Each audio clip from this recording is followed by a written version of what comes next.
काय सल्ला असेल त्यांनी थांबायची निवृत्तीची भाषा बोलली जाते नेमकं त्याच्या संदर्भात काय सल्ला असेल? मी सल्ला देणारा कोण? त्यांचं ते दोघं ठरवते. पण मला जे वाटतं ते माझ्या पोटात जे आहे तेच खरं बोलतं. गोपीनाथ मुंडे साहेबाचा वारसा चालवण्याची हिंमत त्यांच्याकडे आहे आणि त्या गोरगरीब जातीला ऊस तोडण्यापासून त्यांनी बाहेर काढलेलं आहे. म्हणजे खूप गरिबीतली जात त्यांनी वर आणलेली. जर ती जात त्यांनी माघार घेतली आणि याच्या का हातात गेली ती जात पुरी जेलात घालेली, गोरगरिबांना अन्नापासून वंचित केलेली. 100% खोटं बोलत नाही हे त्यांच्याही लोकांना एक दिवस पटल. आपलं सर्व क्षेत्रातलं काही वजन कमी झालं होतं, मात्र आता येणारा काळ आपला आणि जेव्हा काळ होता तेव्हा नीट खाता नाही आलं. केलं सगळ्या जातींनी मोठं मराठ्या सहित स्वतः टोळीनं वरबडून खाल्लं. ना ओबीसी मोठा होऊन दिला ना मराठा मोठा होऊ दिला.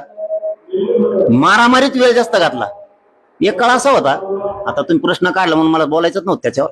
एक काळ असा होता ते विरोधी पक्ष नेता होता बघा, तेव्हा ते असं आरडायचं लोकांच्या मनामनात जाऊन बसलं होतं ते की ह्यो जातीवादी माणूस वाटत नाही, ह्यो गोरगरीब सगळ्या जातीसाठी लढणार आहे.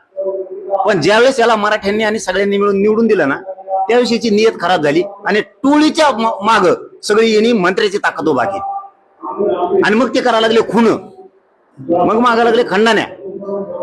आधीच त्याचा जो लोकांचा बघण्याचा दृष्टिकोन होता ना त्याच्यातली पोटतिडकी लोकांच्या लक्षात आली. आता उपरती येऊन काय उपयोग आहे का? सगळी लाज गेल्यावर आता जर तू म्हणत असेल मला याचा कटाळा आला, मला पश्चातापच आला, मला अमकच झालं, आता मग वजनच कमी झालं, मग अमकच झालं, तो या हाताने तो वाटोळ करून घेतलंय सगळं. आणखीन तरी तुला सांगतो तू शहाणा होय, तू मराठीच्या नादी लागू नको. आणखीन बी तुझ्या हातून वेळ गेलेली. तू जितका मराठीच्या नादी लागशील तितका तू राजकारणातून संपणार आहे कायमचा. आणि एकही पक्ष तुला जवळ नाही करणार. एक पण ना भाजप ना अजितदादा ना शिंदे साहेब कोणीही तुला जवळ करणार नाही. तो आहे पुढे एकच पर्याय, इथून पुढे मराठ्यांच्या काड्या करायच्या बंद करायच्या, गुंडाच्या मागे उभारायचं बंद करून टाकायचं. ते म्हणाले येणारा काळ आपला आहे, यावरून आता पुन्हा मंत्रिपद मिळण्याची चर्चा सुरू आहे. मध्ये जायचा काळ आहे आता. आता नुसतं काळेच असलं तुला सांगितलं ना, तुला पूर्ण बदलावं लागणार आहे. तू जे टोळीला साथ देतो ना, चूक करणाऱ्याला तो स्वतः गुतवला पाहिजे. खंडणी मागणारा खून करणाऱ्याला तो सगळ्यांना तो स्वतः गुतवला पाहिजे. तो पाठराखण नाही केली पाहिजे. तू मराठ्यांनी मोठं केलंय तुला, तो काळ तू आठवून बघ. तुला ज्यावेळेस कोणीच साथ देत नव्हतं त्यावेळेस मराठ्यांनी साथ दिली तुला. आज तू काय काड्या करतो माझ्यासारख्यावर काही मराठ्याच्या तो आहे प्रवक्त्याच्या हाताने धरतो हाताखाली. तो आहे प्रवक्ते ते चिल्लर चालर अर्धा भेटलंय सारल्याला अर्धे डोंगाची वर त्याची इन आलेली ते प्रवक्ते त्यांच्या माध्यमातून तो माझ्या विरोधात लोकांना बोलायला लावणार, मला त्रास द्यायला लावणार. ते काम बंद कर ना, ते काम बंद कर. तो कोणचा नेता होता, केवढा होता, पुढे सुपाऱ्या देणे हे धंदे नाही. तू सामाजिक न्यायाच्या मंत्रालयात काम केलेला माणूस आहेस. तुला सामाजिक न्याय या शब्दाचा तरी अर्थ कळायला पाहिजे होता. आपण सामाजिक न्याय करतोय की ज्यांच्या माध्यमातून आपण मोठे झालो त्यांचेच मुर्दे पाडायला लागलो. दुसरीकडे मंत्री पंकजा मुंडे असं म्हणाले की आता कधी कधी वाटतं राजकारणातून रिटायर होईल. मग तर हे सगळ्या जुने धुमाकूळ घाली वारसाच मोडा. मग त्यांनी आधी दिलेला त्रास ध्यानात ठेवा. मी हमेशा मीडियात सांगतो ते कमीत कमी फक्त अहंकारी, याच्यासारखी खालच्या दर्जाची नाही. सगळा समाज मोडून टाकीन त्यांचा. त्याने जर कटाळा आला म्हणून जर बाजूला गेलं ना सगळा समाज मोडून टाकी.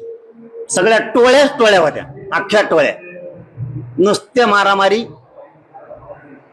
आणि इथून पुढे मारामारी मराठ्या संघ करायची नाही हे ध्यानात ठेवी. इथं पाठ्य मी आहे, तुला सुद्धा मध्ये घालीन, सोडणार नाही. आता 2दा-3दा वाचले तुला. तू मस्साजोगच्या प्रकरणात वाचलेला आहे, आमच्याच लोकांनी वाचलेला आहे तुला. तू 100% त्याच्यात आहे, तू ते विसरू नको. आणि माझ्या सुद्धा घातपाताच्या तुझे नागपूरला बसला ना अजितदादाला घेऊन, फडणवीस साहेबाला, त्या रश्मिताई शुक्लाला त्या दिवशी तुला वाचिलेला आहे, ध्यानात ठेवतो. तू त्या माझ्या घातपाताच्या प्रकरणात सुद्धा आहे आणि फडणवीस साहेबाजवळ पुरा डाटा येतो. कधीही बाहेर तो निघू शकतो, कधीही पण. तू त्याची काळजी करू नको. मी हे लय जबाबदारीने बोलतोय, कारण शेवटी फोनवर तो बोललेला आहे. त्या दिवशी रात्री 11-12 वाजता त्या आरोपीशी तो बोललाय. त्यामुळे शिडी आरतोय हाई. तू त्या घातपाताच्या प्रकरणात 100% तो या लक्षात आला. आता आपण 100% मध्ये जाणार आहेत, म्हणून तो अजितदादाला त्यांना गळ घालून फडणवीस साहेबांना सगळ्यांना मिळून तू नागपूरच्या अधिवेशनाच्या टायमाला त्या प्रकरणातून तुला त्यांनी बाहेर काढलेलं आहे. तू किती दिवस पळशील, किती दिवस पळशील? तू पाप करायचं बंद केलं. ज्या मराठ्यांनी मोठं तुला केलंय त्यांना त्रास द्यायचं बंद केलं तर तू काहीतरी होऊ शकतं. नाही तू सुद्धा वाईट दिवस येणार आहेत, चांगले येणार नाहीत. मागेच येत मी, तू काळजीच करू नको. नाही तर बदल. 2 शब्द आज बीड मध्ये दिले तू बदल, नाही तू पाठीवरच पाय मा. आता एका कार्यक्रमात बोलताना धनंजय मुंडे असं म्हणाले की सगळीकडे जातीपातीचं राजकारण सुरू आहे आणि अतिशय गलिच्छ पातळीवरचं राजकारण सुरू आहे. त्यामुळे आमच्या सरकारला वाटतं की राजकारणात राहावं की नाही. येडेगांडीच हे करते. जातीपातीचं राजकारण तिने आणलंय. जातीपाती देवारात वाच केला, बंजारा समाजाचा देवारात वाच केला. 2-4 धनगराच्या हाताखाली जातो, बाकीचा धनगराचा सगळा देवारा केला. मुसलमानाचा देवारा केला, दलित बांधवाचा कार्यक्रम केला. आणि ज्या मराठ्यांनी तुला विशेष सांगतो, परळीत तुला ज्या मराठ्यांनी मोठं केलं त्या मराठ्यांचे तो मुर्दे पाडले. जातीपात कुणी केलं? जातीवाद तू नाही केला. हे जातीवाद नाही का? महादेव मुंडेच्या प्रकरणात न बोलणं, संतोष देशमुखाच्या प्रकरणात तू समर्थन करणं आरोपीचं, ही जातीवाद नाही का? हे जातीवाद नाही. काय आहे हे? काय आहे? माझ्या घातपाताचा तो सुपाऱ्या देणं, ही जातीवाद नाही, जातीपात नाही का? हे काय? हे काय? आता तो बलात्कार करणारा पोरगा, त्याला म्हणतो तू सांभाळावं लागणं, साथ द्यावं लागणं. बाईट येतो ही बलात्कार करणाऱ्याला. हे जातीपात नाही का? जातीपातीच नाही. आणि तुला आता कटाळा यायला लागलं होय? इथं लोकांवरती मुर्दे पाडायचे, बलात्कार करायला लावायचे, खंडण्या मागायला लावायच्या. आता शिक पश्चाताप करायला वेळ. अरे तुला उशिरा व्हायना शहाणपण आलं ते तरी बरं झालं. बरं झालं. ते काय म्हणतात ना काहीतरी म्हणे, नाग गेल्यावर भोक राहिले का काहीतरी म्हणतात ना, तसं झालं तू आता. बरं झालं पण उशिरा व्हायना. आम्हाला काय अडचण नाही. तो उशिरा जरी सुधारला तरी काय अडचण नाही आम्हाला. पण मराठ्याच्या नादी लागू नको भाऊ. आणि इथून पुढं गुन्हेगारी करणाऱ्याला साथ देऊ नकोस. तुझ्या थोड्या लाभार्थी टोळीमुळं अख्खा दुरावा झालाय मराठा समाजात आणि वंजारी समाजात. फक्त तो यामुळे झालेला आहे. पुढं शहाणा होय. आणि तुझं बहिणीला सुद्धा भोगावं लागतंय, ध्यानात ठेव, फक्त तुझ्यामुळं.